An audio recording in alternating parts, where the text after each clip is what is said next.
So, once again, welcome. So, I welcome you. स्वागत करतो. या, बसा. घाबरायचं काही काम नाही. क्वेश्चन्स आहे डोळ्यासमोर. वाचा.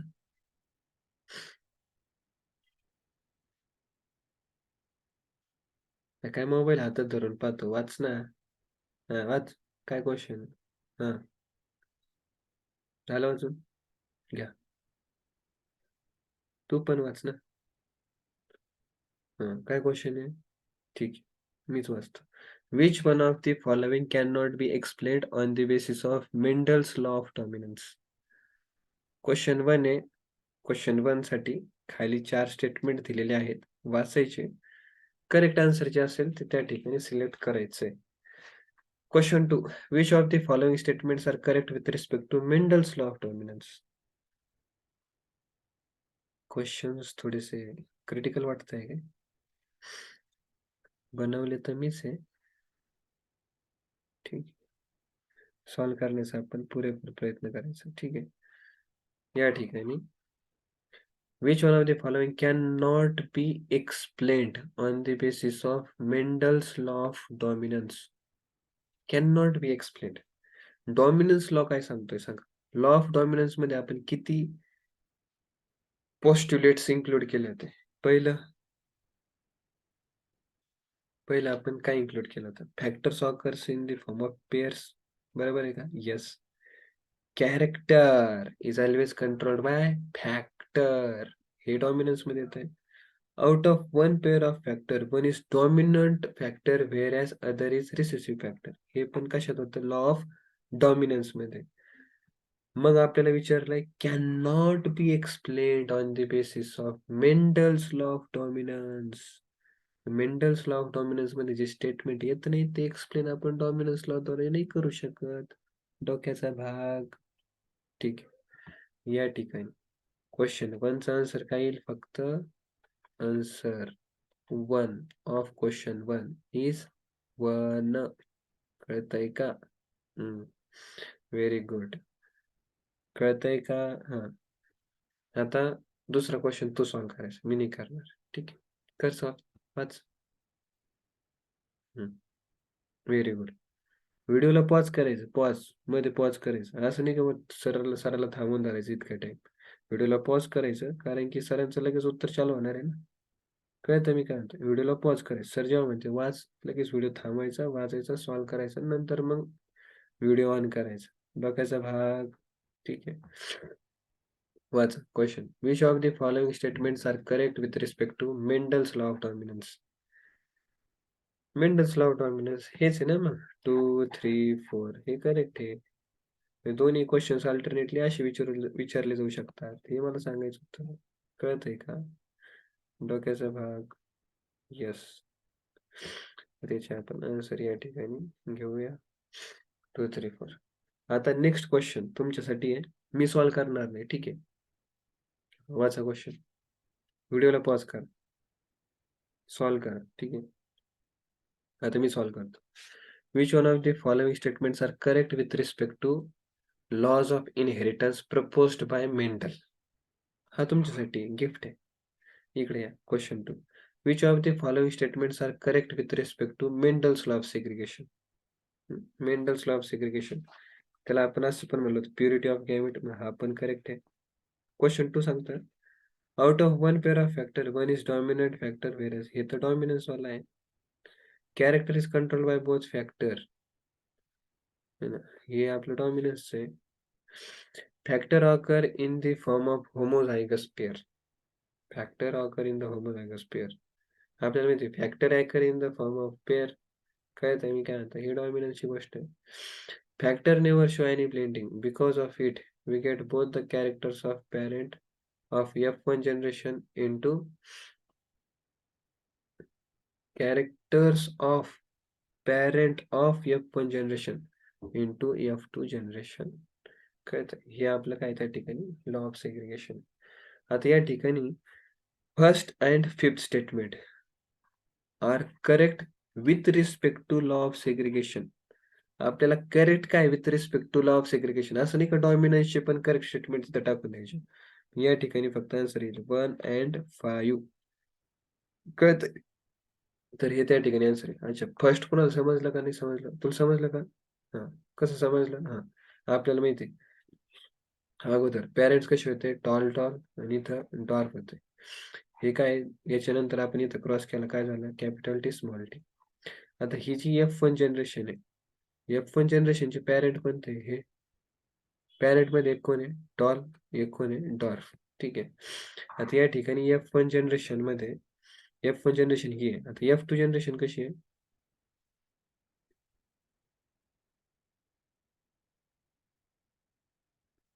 Yes. F2 generation. F2 generation मध्ये गॅमेट्स बनवा. Capital T, small T. याची सेल्फिंग करतो आपण. Capital T, small T. ठीक आहे. गॅमेट्स बनवले. Capital T, capital T, capital T, small T, capital T, small T, small T, small T. हे सगळे काय? टॉल, हा काय? डॉर्फ. F2 जनरेशन मध्ये बघा बरं का, F2 जनरेशन मध्ये आपल्याला F1 जनरेशनच्या पॅरेंट्सचे दोन्ही पण कॅरेक्टर भेटू राहिले, टॉल आणि डॉर्फ दोन्ही पण. का? कारण की आपल्याला माहिती आहे या ठिकाणी डॉर्फ जर यायचं असेल तर कॅरेक्टरला फॅक्टरला सेपरेट होणं खूप गरजेचं आहे. फॅक्टरचं सेग्रिगेशन होतं आणि नंतर मग त्या ठिकाणी हे डॉर्फ कॅरेक्टर आणतात.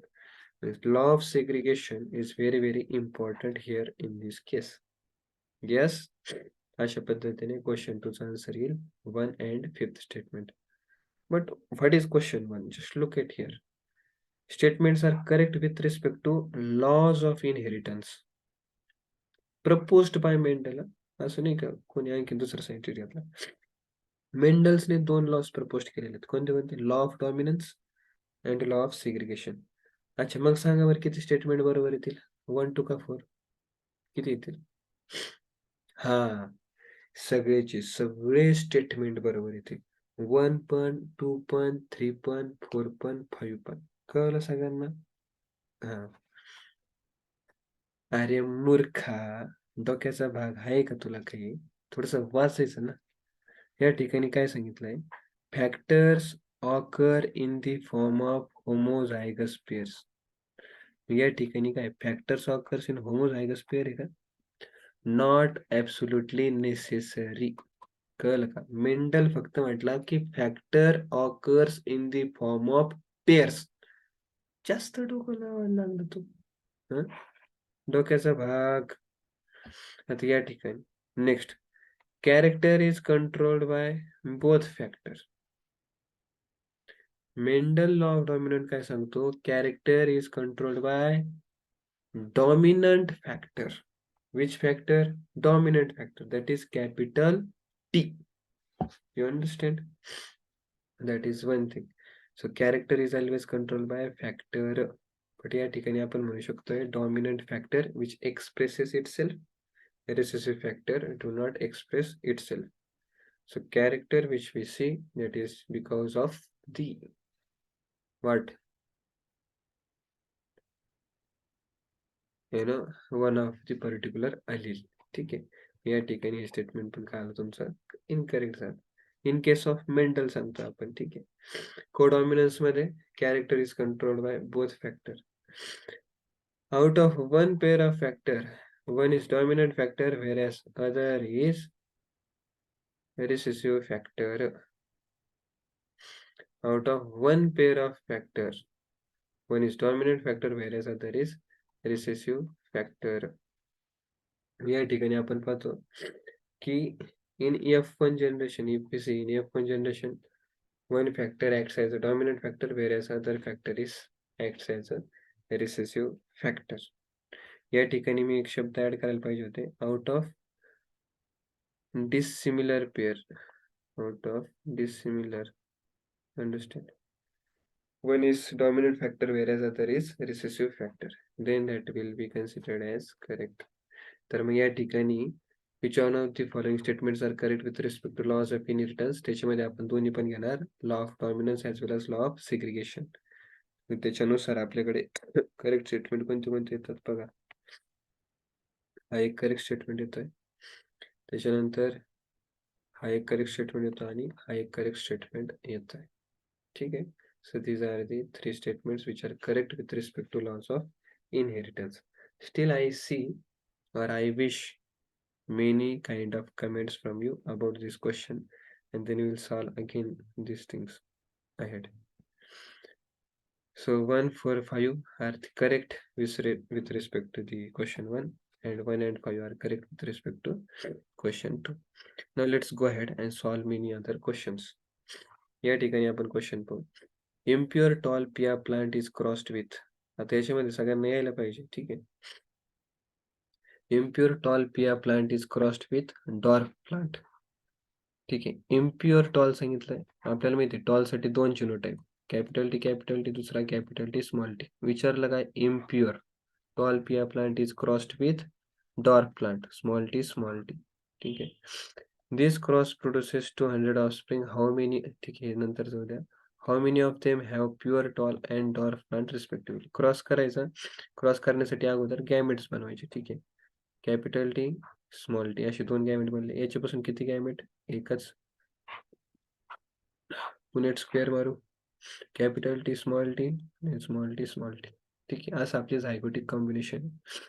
प्रश्न विचारला काय? How many of them have pure tall and dwarf plant? Pure टॉलचं जिनोटाइप काय असतं? प्युअर टॉलचं जिनोटाइप असतं कॅपिटल टी. डॉर्फ प्लांटचं जिनोटाइप काय? Small T. आता या ठिकाणी हा जो पूर्ण कॉम्बिनेशन आहे, या पूर्ण कॉम्बिनेशन मध्ये कॅपिटल टी नावाची काही गोष्ट आहे का? नाही. मग आपण पाहू शकतोय out of this two capital T येण्याची प्रोबॅबिलिटी किती आहे? 0. कळतं मी काय म्हणतोय? आणि किती पैकी विचारलंय त्यांनी? 200 पैकी. मग या ठिकाणी करा मल्टिप्लाय बाय 200. मग कॅपिटल येण्याची प्रोबॅबिलिटी किती येईल तुमची? 0. ठीक आहे. म्हणजे स्मॉल टीची स्मॉल टी ह्या दोन्हीपैकी स्मॉल टी येण्याची प्रोबॅबिलिटी किती आहे? 1 आहे. या ठिकाणी दिसते की 1. पण विचारलंय किती? त्यांनी विचारलंय 200 पैकी किती असे असतील की जे डॉर्फ असतील? मग आन्सर लिहायचं त्या ठिकाणी 100. आता बघा कुठं आहे का आन्सर? 0 आणि 100 इथं आहे ना. या ठिकाणी तुम्ही असा आन्सर सिलेक्ट करायचा. ठीक आहे. Now going to the next question. या ठिकाणी तुम्ही पाहू शकताय कोणी काय करताय ते धिस क्रॉस प्रोड्युसेस 200 ऑफस्प्रिंग. कोणी म्हणेल सर आपण प्लांट एक घेतलाय, हा एक प्लांट घेतलाय आणि या ठिकाणी ब्रॅकेट मध्ये तर आम्हाला 2च ऑफस्प्रिंग दिसते, ही एक आणि ही एक. इथं 200 ऑफस्प्रिंग कुठून आले? अरे गधाड्या, नॉनसेन्स. अरे आपण या ठिकाणी काय केलंय? पॉसिबल किती टाईपचे ऑफस्प्रिंग बनू शकतात? किती टाईपचे? या ठिकाणी ह्या टाईपचा एक ऑफस्प्रिंग, ह्या टाईपचा एक ऑफस्प्रिंग, असे त्या ठिकाणी 2 ऑफस्प्रिंग बनतात. कळतंय? जसं विचारलं तसं त्या ठिकाणी आपण आन्सर देतो. Now going little ahead. आणि देन जेवढे ऑफस्प्रिंग तुम्हाला विचारलेत कितीपैकी, आपल्याला माहिती या ठिकाणी आपण फक्त प्रोबॅबिलिटी दाखवतो. 1/2 1/2 आणि नंतर तुम्हाला जेवढे ऑफस्प्रिंग पाहिजे, जेवढ्या ऑफस्प्रिंग बद्दल तुम्हाला विचारायचं आहे, त्याला तुम्ही त्या ठिकाणी मल्टिप्लाय करा. उद्या जर तुम्हाला 500 ने विचारलं तर 500 ने मल्टिप्लाय करा. ठीक आहे. Now this is the second question. What will be the genotype of parental garden pear plant if they produces 44 tall and 15 dwarf offspring? So 44 tall सांगितलेले आहेत आणि 15 dwarf सांगितले आहेत आपल्याला. ठीक आहे. तर या ठिकाणी आपण काय करू? 44 टॉल आणि 15 डॉर्फ यांच्यातला रेशो काढला तर किती येईल? अप्रॉक्सिमेटली 3:1. कधी पण अप्रॉक्सिमेट करायचे. 1, 2 प्लस मायनस असेल तरी चालेल. असं नाही घाबरून जायचं लगेच क्वेश्चनकडे पण. ठीक आहे ना? तर मग त्या ठिकाणी आपण पाहतो 3:1 आहे. मला सांगा किती टॉल यायला पाहिजे? 3 टॉल आणि 1 डॉर्फ यायला पाहिजे. चला आपण या ठिकाणी ट्राय करू. कॅपिटल टी इथं ट्राय केला आपण. इथं ट्राय केल्यानंतर इथून एक गॅमेट बनवलं कॅपिटल टी, इथून एक गॅमेट बनवलं कॅपिटल टी. कॉम्बिनेशन बनवलं सगळे काय आले? टॉल. पण आपल्याला काय पाहिजे? 3:1 चा रेशो पाहिजे. अच्छा इथं आपण केलं, इथं आपण गॅमेट बनवले कॅपिटल टी स्मॉल टी, याच्यापासून गॅमेट बनवले कॅपिटल टी स्मॉल टी. आता करा बरं. हे असं आलं. तर मला सांगा किती टॉल किती डॉर्फ? बरोबर एक्झॅक्टली 3 टॉल, 1 डॉर्फ. आला रेशो 3:1. याचा अर्थ असा आहे त्या ठिकाणी की आपले हेच पॅरेंट्स आहेत. तरी पण एकदा क्रॉस चेक करून घेऊ. पुढचं आपण सॉल्व्ह करू. इथं आपल्याला माहिती आहे एका टाइपचं गॅमेट बनेल, एका टाइपचं गॅमेट बनेल. सगळे या ठिकाणी टॉल्स राहतील. या ठिकाणी आपण पाहिलं 2 टाइपचे गॅमेट बनतील. इथं एका टाइपचं गॅमेट. नंतर आपण या ठिकाणी चेक केलं की 1 टॉल, 1 डॉर्फ आहे. रेशिओ 1:1. पण आपल्याला रेशिओ काय पाहिजे? 3:1. Then we can understand की आपले हेच पॅरेंट्स होते. You understand? Going to the next question. In garden pia plant, अगोदर क्वेश्चन वाचू, नंतर तुम्ही सॉल्व्ह करायचा. नाही जमलं तर मी आहे या ठिकाणी. ठीक आहे. Garden pea plant. A pure violet flower is crossed with white flower. आपण जिनोटाइप असं यूज करतो. Pure violet versus white. Small W small W. ठीक आहे. तर काय विचारलंय? In F2 generation 1000 offsprings are obtain. How many of them are this? F1 generation मध्ये आपण काय करतो? क्रॉसिंग करतो. याचं गॅमेट कॅपिटल डब्ल्यू आणि या ठिकाणी याचा गॅमेट स्मॉल डब्ल्यू. यांच्यामध्ये क्रॉस करा बरं. का आला genotype? Capital W small W. आता आपण ही झाली आपली F1 जनरेशन. ठीक आहे, आता इथं दाखवतोच तुम्हाला. ही झाली आपली F1 जनरेशन. F2 जनरेशन साठी आपण काय करतो? F1 ची F1 सोबतच सेल्फिंग करतो. सेम जिनोटाइप दिसतोय का? याच्यापासून तुम्ही पाहू शकता असे गॅमेट्स बनतात. राईट? इथे असे गॅमेट्स पण राहिले. आणि नंतर तुम्ही या ठिकाणी असं सॉल्विंग केली. आता या ठिकाणी क्वेश्चन काय विचारलाय? प्युअर फ्लावर प्लांट्स किती आहे? Pure flower. प्युअर म्हणजे ज्याचा जिनोटाइप प्युअर आहे ते घ्या. मला सांगा टोटल तुम्ही पाहू शकताय 4 पैकी किती प्लांट्स आपले प्युअर आहे? 2. कळतंय? आणि आपल्याला विचारलं किती? 1000 पैकी किती प्युअर फ्लावर प्लांट आहे? मल्टिप्लाय बाय 1000 करा. आणि नंतर आन्सर येईल तुमचा 500. नेक्स्ट तुम्ही या ठिकाणी बघा impure violet flower. Impure, you understand? Violet flowers राहतील. Flowers will be violet. आपल्याला माहिती आहे या ठिकाणी हे काय? Violet. हे काय? Violet. हे काय? Violet. हे काय? White. फ्लावर तर इथे पण व्हायलेट आहे, पण यांचं जिनोटाइप काय आहे? इम्प्युअर म्हणजे हेट्रोझायगस आहे. असे किती आहे? 2/4. त्याला पण आपण मल्टिप्लाय केलं 1000 ने आन्सर आलं 500. Now next white flower. White flower आपल्याला माहिती आहे या ठिकाणी आउट ऑफ 4 एकच त्या ठिकाणी व्हाईट फ्लावर आहे. या ठिकाणी आपण आन्सर सिलेक्ट केला आणि आपला आन्सर आला 250. ठीक आहे. परत क्वेश्चनला वाचा, परत सॉल्व्ह करून घ्या. Now going to the next question. This is very nice question. Now we'll be applying this logic to the human also. Forget about plant. The plant ला सोडून. या ठिकाणी आपण म्हणतोय की in human being brown eye, बघा बरं का, brown eye colour is dominant over blue eye colour. Suppose मी या ठिकाणी असं करतो की कलर कलर काय या ठिकाणी तुम्ही पाहू शकताय ट्रेट आहे. Colour is trait. Normal colour आपला कसा आहे त्या ठिकाणी ब्राउन आय. त्याच्यामुळे ते म्हटले त्या ठिकाणी की brown eye colour is dominant over blue eye colour. मग कलर या ठिकाणी त्याचे 2 ट्रेड झाले. एक ब्राउन आय कलर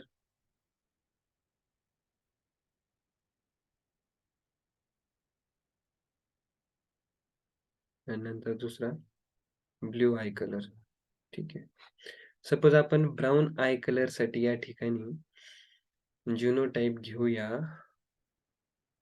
प्युअर साठी कॅपिटल बी घेऊया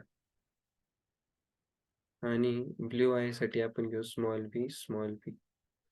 पण मला सांगा की जर ब्राउन आय कलर हा डॉमिनंट आहे आणि सपोज ब्राउन आय कलर आणण्यासाठी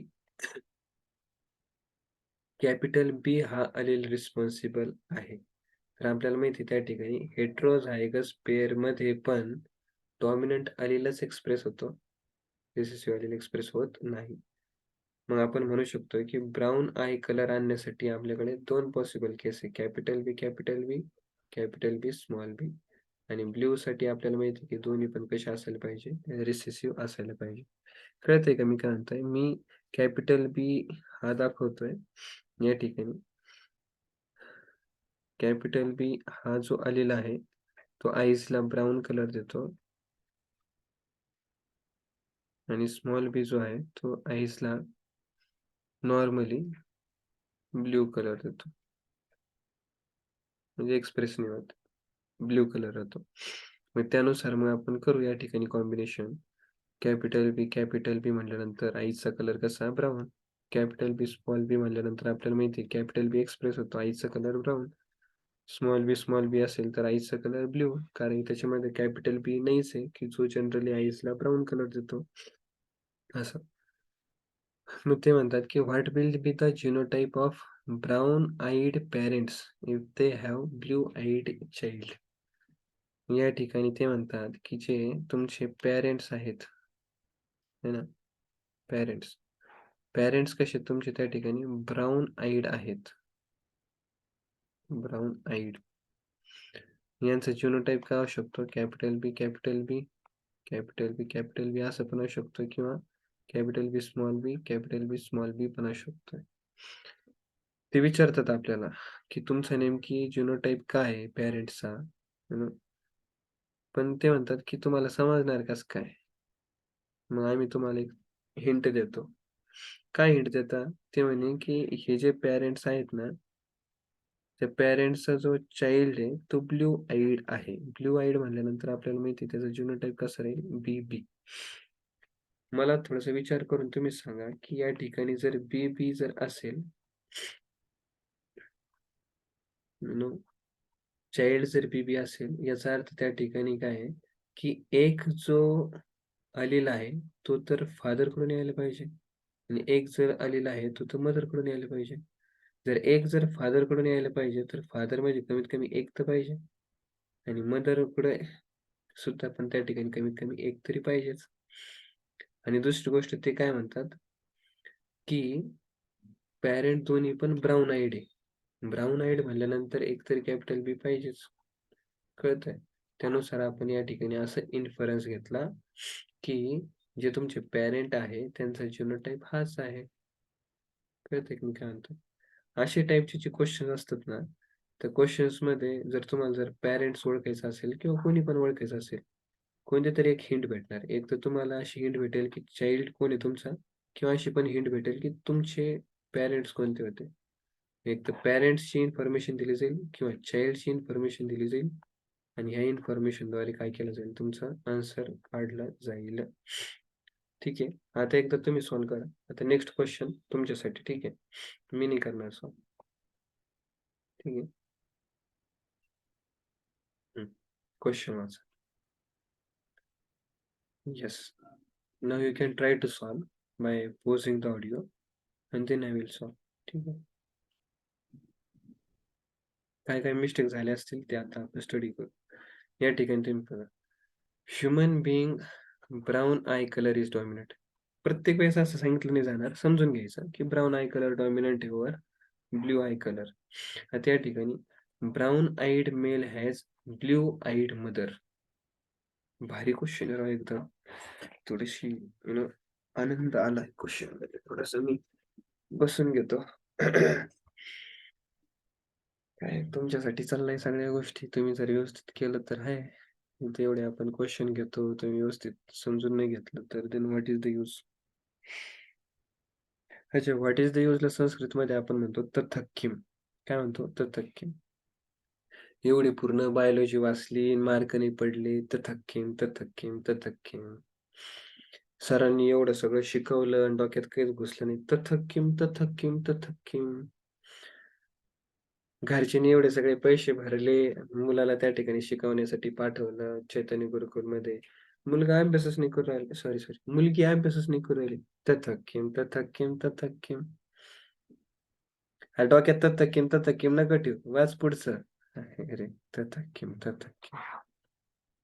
हा, काय सांगितलंय? Brown eyed male has blue eyed mother. Male साठी आपण साईन घेऊ ना थोडंफार. ठीक आहे. मेल साठी आपण आज साईन घेऊ. ब्राऊन आईड मेल सांगितलाय. ब्राऊन आईड मेल जिनोटाइप कसा असू शकतो? एक तर असं पण असू शकतो किंवा असं पण असू शकतो. ठीक आहे. ब्राऊन आईड मेलचा प्रॉब्लेम काय आहे? Has blue eyed mother. आई जी आहे ना, हिची आई ब्ल्यू कलरची आई आहे. कलरची नाही, डोळ्याचा कलर ब्ल्यू. मदर. ठीक आहे, असं मॅटर आहे. नंतर तीच दिस मेल इज मॅरी, झालं वाटवायचं. This male is marry with blue eyed female. Brown आईचं लग्न झालं ब्ल्यू आईड फिमेल सोबत. ठीक आहे, ब्ल्यू आईड फिमेल सोबत. ठीक आहे. मांजरीचे डोळे कसे असतात? Find out probability of their find find out कुठे गेलं रे ते? थांबा, क्वेश्चन वरून भटकला. Find out probability of their child have brown eyed. नंतर यांचा जो चाइल्ड आहे तो पण ब्राऊन आईड चा आहे. याची काय प्रोबॅबिलिटी आहे? प्रोबॅबिलिटीज विचारते ना. Find out probability of their child have brown eyed. अच्छा, तर आपल्याला माहिती आहे या ठिकाणी हा मदरचा असा प्रॉब्लेम आहे. मदर या ठिकाणी स्मॉल बी वाली आहे आणि हा या ठिकाणी सांगितलं होतं की हा ब्राऊन आईड आहे. ब्राऊन आईड म्हणल्यानंतर हे दोन्ही पैकी एक जिनोटाइप असू शकतो. पण आपल्याला या ठिकाणी पण कळू शकतो की आईचा जर जिनोटाइप स्मॉल बी याचा अर्थ आईचा एक अलील याच्यामध्ये आलाच असेल ना. असं तर होणार नाही दोन्ही फादर कडून आले, असं कधी होत नाही. त्याच्यामुळे आपण या ठिकाणी क्लिअर कटली समजून घेऊ शकतोय की हा जिनोटाइप नाही, हाच जिनोटाइप आहे. कळत आहे? मग हा जर जिनोटाइप म्हटल्यानंतर सपोज एका पॅरेंटचा जिनोटाइप हा आहे, हा वाला, आणि मदरचं जिनोटाइप सपोज असा आहे. ठीक आहे. हे आपण कुठून आणलं? हे आपण आणलं आईवरून आणलं आपण. त्याच्यानंतर त्यांनी काय विचारलं की आपला जो चाइल्ड आहे तो ब्ल्यू आईड असण्याची काय प्रोबॅबिलिटी? मग अगोदर आपण काय करू? गॅमेट्स बनवू. ठीक आहे, इथून असं आपण गॅमेट बनवू. गॅमेट बनवल्यानंतर आपण त्यांचं फर्टिलायझेशन वगैरे करू. कॅपिटल बी स्मॉल बी स्मॉल बी स्मॉल बी. आता हा काय तुमचा ब्राऊन आईड आहे, हा काय तुमचा ब्ल्यू आईड आहे. मग मला सांगा, ब्ल्यू आईड असणारा चाइल्ड जो आहे त्याची प्रोबॅबिलिटी किती आहे? तुम्ही पाहू शकता, 2 पैकी 1, 1/2. That means 50% probability or 50% chances is there. You understand? जर विचारलं असतं brown eyed, find out probability their child have brown eyed. अच्छा, ब्राऊन आईड विचारलं, ब्राऊन आईड. ठीक आहे, ठीक आहे, ब्राऊन आईड विचारलं. ब्राऊन आईड म्हणल्यानंतर तरी पण आपण केलं असतं 50%, 2/1/2.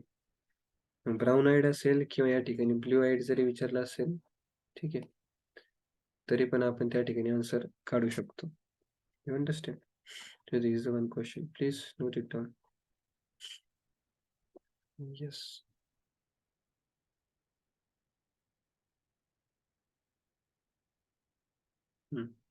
नेक्स्ट आता आपण काय करू?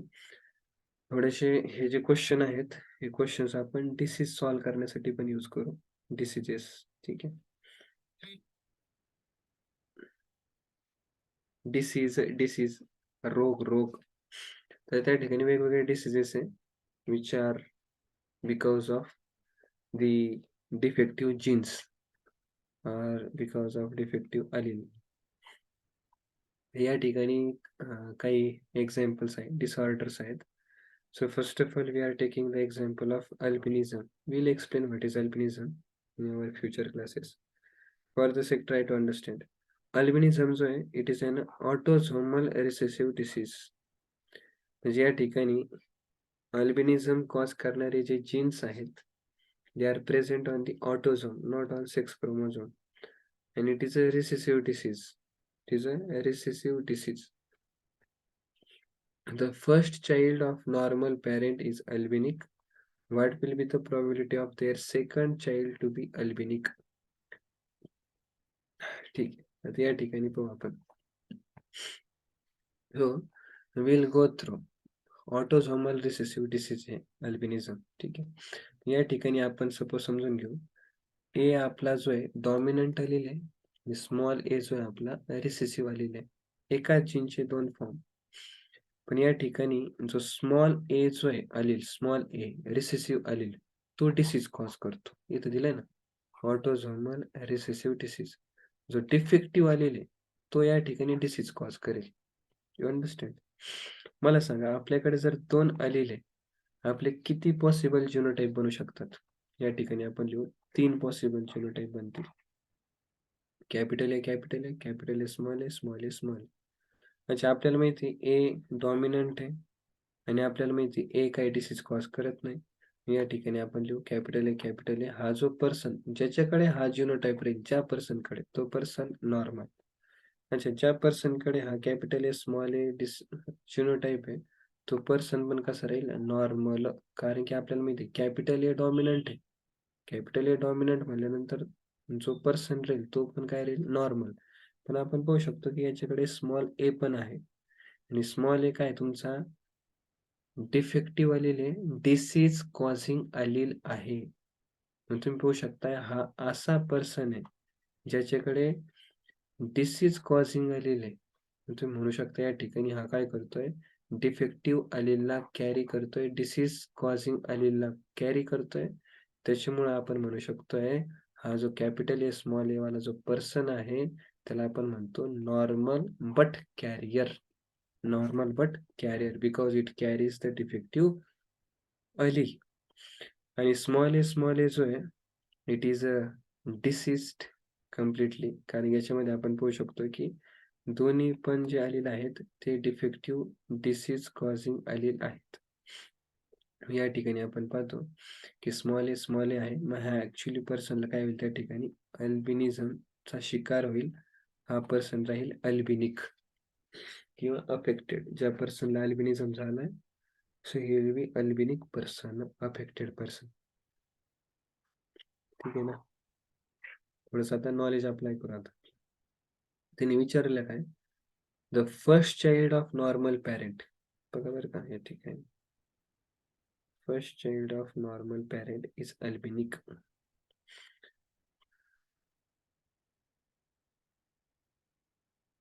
या ठिकाणी आपण पाहू शकतो नॉर्मल पॅरेंट कोण कोण असू शकतात? नॉर्मल पॅरेंटचे जिनोटाइप एक तर असा असू शकतोय किंवा एक तर असं पण असू शकतो, असं असू शकतो किंवा असं पण असू शकतो. हे नॉर्मल आहे रे बाबा. अरे भले याच्याकडे डिफेक्टिव्ह आलेले पण याला काही फरक पडत नाही, याला काही फरक पडत नाही. नॉर्मल आहे तो. मग याचा किती प्रॉबिलिटी असू शकते? You know the first child of normal parent is albinic. मला सांगा चाइल्ड अल्बिनिक म्हटल्यानंतर त्याचा जिनोटाइप असाच असायला पाहिजे. याचा जर जिनोटाइप असा असायला पाहिजे तर मग तुम्ही पाहू शकता या ठिकाणी if the first child of normal parent is albinic, यांचं जर फर्स्ट चाइल्ड जर अल्बिनिक आहे याचा अर्थ तुम्ही पाहू शकता एक स्मॉल ए इथून आला असेल आणि एक स्मॉल ए इथून आला असेल. कळतं मी काय म्हणतो?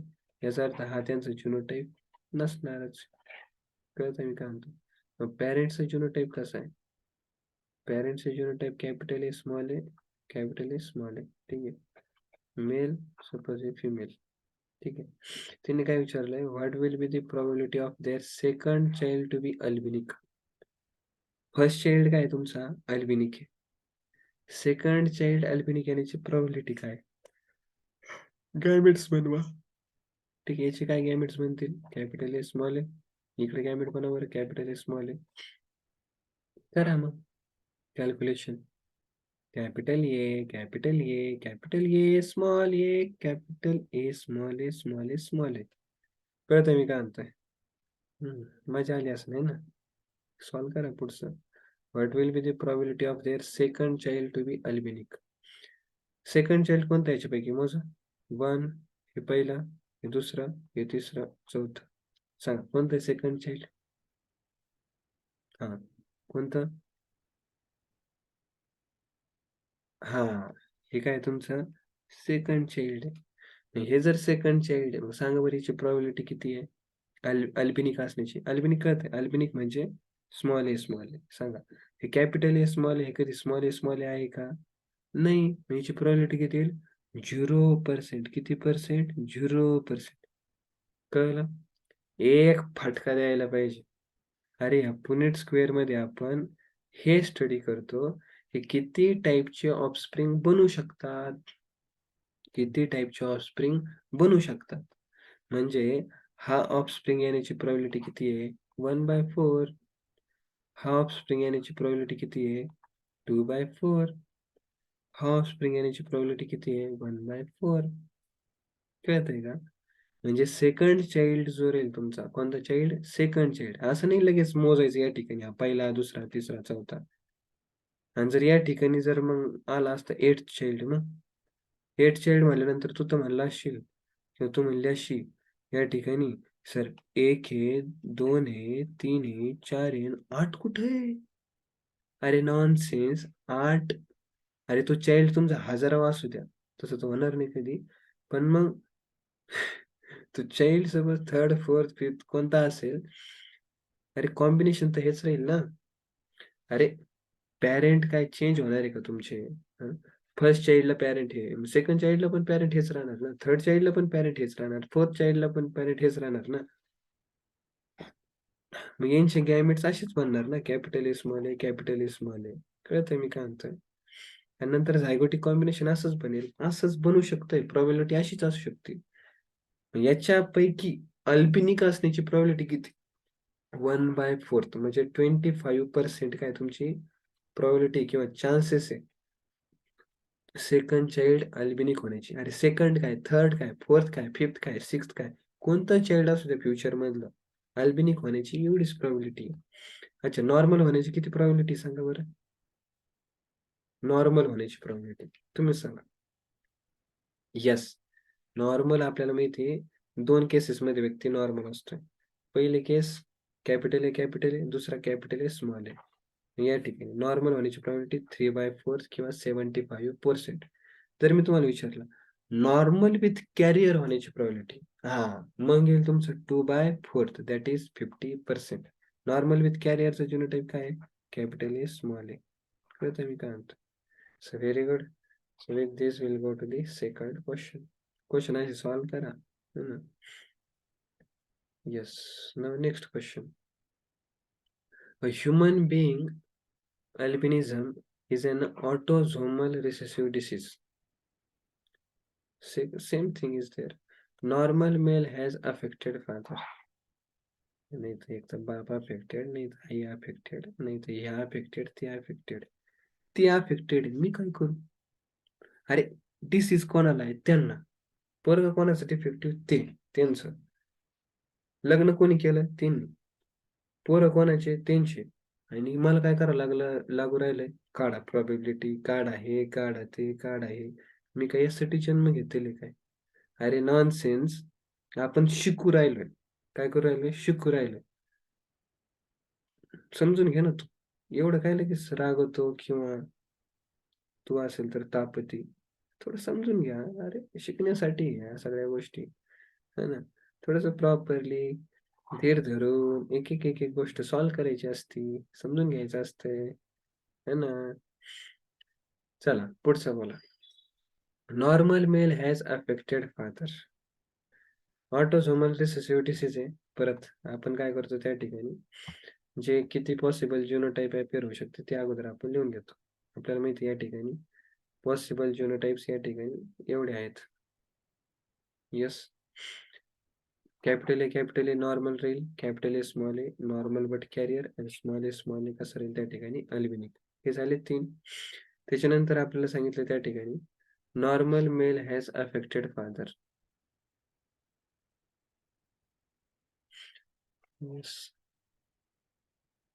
या ठिकाणी नॉर्मल मेलचा 2 पॉसिबल जिनोटाइप आहे. Capital A, small A. आणि या ठिकाणी सांगितलंय normal male has affected father. घ्या आता अफेक्टेड फादर म्हणल्यानंतर ते जिनोटाइप काय राहील? Small A, correct. Small A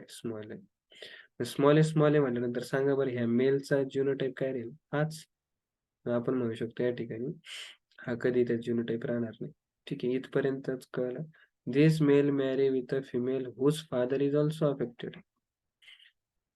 female सोबत लग्न केलं, थोडक्यात वाटोळ केलं आणि फिमेलचा जो फादर आहे is also affected. Is also affected. हा अफेक्टेड, हा अफेक्टेड, काय match? Also affected. But mother is homozygous normal. Homozygous normal, हा होमो नॉर्मल आहे का? आहे. पण हा होमोझायगस आहे का? नाही. होमोझायगस नॉर्मल पण आहे हा. मग आई कशी अशी? मग मला सांगा फिमेलचा जीनोटाइप काय असेल? अरे एक अलील फादर कडून, एक अलील मदर कडून. हिचा जीनोटाइप काय आला, याचा जीनोटाइप काय आला? मग आता क्वेश्चन मध्ये काहीच दाम नाही. What will be the probability of their child to be carrier? Carrier म्हणजे हे असं. आणि आपल्याला माहिती आहे हे 4 पैकी किती अपेअर होतात? 2/4. वाटलंच तर काढा gametes. Capital A small A, capital A small A, capital A, capital A, capital A small A, असं करत राहा है ना. तुम्हाला या ठिकाणी भेटून जाईल आन्सर. या ठिकाणी पहा कॅपिटल ए स्मॉल किती वेळेस आलं? 2 वेळेस. किती पैकी? 4 पैकी. तर आन्सर इज 2/4. जर विचारलं त्या ठिकाणी यु नो अल्बिनिक पर्सनची प्रॉबिलिटी, मग सांगायची 1/4. नॉर्मल, एकदम normal, not normal with carrier. एकदम नॉर्मल विचारलं तर then you can see here, you can tell here answer as 1. homozygous normal विचारलं तर 1/4. कळलं? That is the thing. मला असं वाटतं की तुम्हाला आता सगळे क्वेश्चन कळले असतील. ठीक आहे, तरी पण एक क्वेश्चन देतो तुम्हाला. जमतंय का पाहू. ठीक आहे. आता या ठिकाणी दिलंय की myotonic dystrophy is an autosomal dominant disease. Autosomal dominant disease. मग या ठिकाणी अगोदर काय करायचं, जसं जसं क्वेश्चन जातो ना तसं तसं लिहून काढायचं. मायोटोनिक डिस्ट्रॉफी कसं आहे? Autosomal dominant disease. मग आपल्याला माहिती आहे या ठिकाणी आपण काय करू, लगेच जीनोटाइप लिहू. ए आलेल काय करेल? डिसीज कॉज करेल. स्मॉल ए काय करेल त्या ठिकाणी? रिसेसिव्ह हा काही डिसीज कॉज करणार नाही. कारण की आपल्याला माहिती आहे मायोटोनिक डिस्ट्रॉफी हा कसा डिसीज आहे? ऑटोझोमल डॉमिनंट डिसीज आहे, म्हणजे डॉमिनंट अलीलमुळे होणारा डिसीज आहे. कळत आहे? आपल्याला माहिती आहे पॉसिबल जीनोटाइप किती बनतात?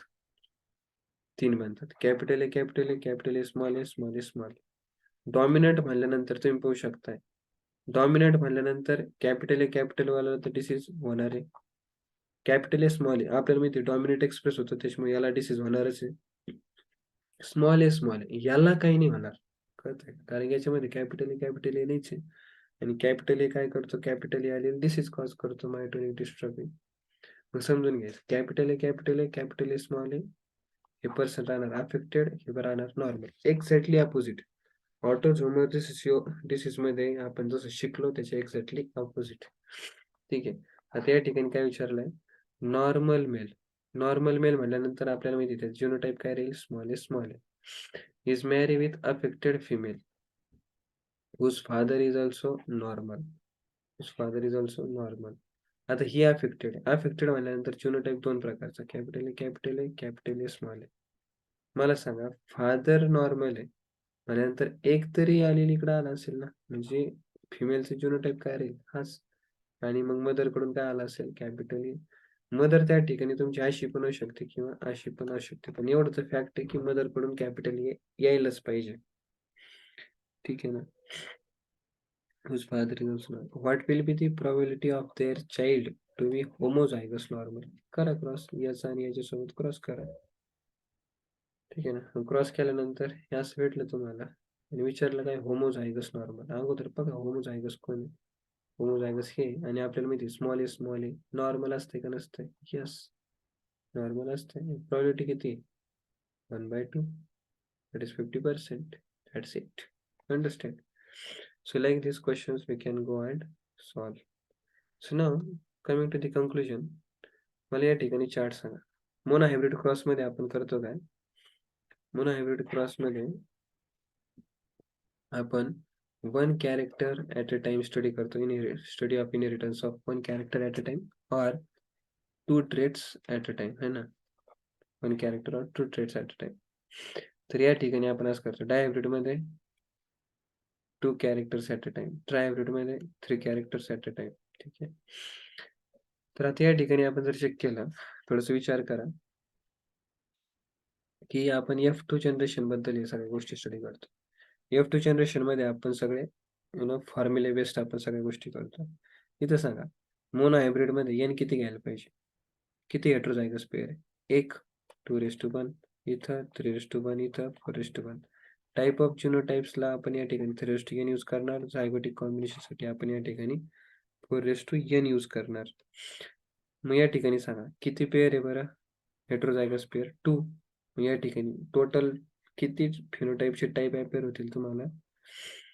येस 2:2. इथं 3:2. Yes correct. इथं 4:2 दॅट इज 16. इथं सांगा 2:3. इथं 3:3. इथं 4:3 दॅट इज 64. कळतं मी काय म्हणतोय? So like this you can take the calculation.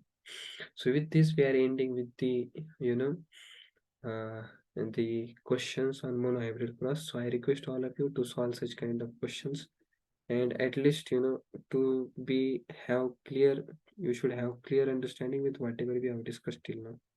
Yes. Yeah. ठीक आहे. So best of luck for your study. ठीक आहे. मला खंत वाटते की मी तुमच्या स्टडीला सोबत घेऊन नाही जाऊ राहिलोय, कारण की तुम्हाला तुमचा स्टडी करायचा आहे. सो आत्तापर्यंत जेवढा टाइम माझ्यासोबत तुम्ही थांबले, for that thank you very much, and for your sincere study. God bless you.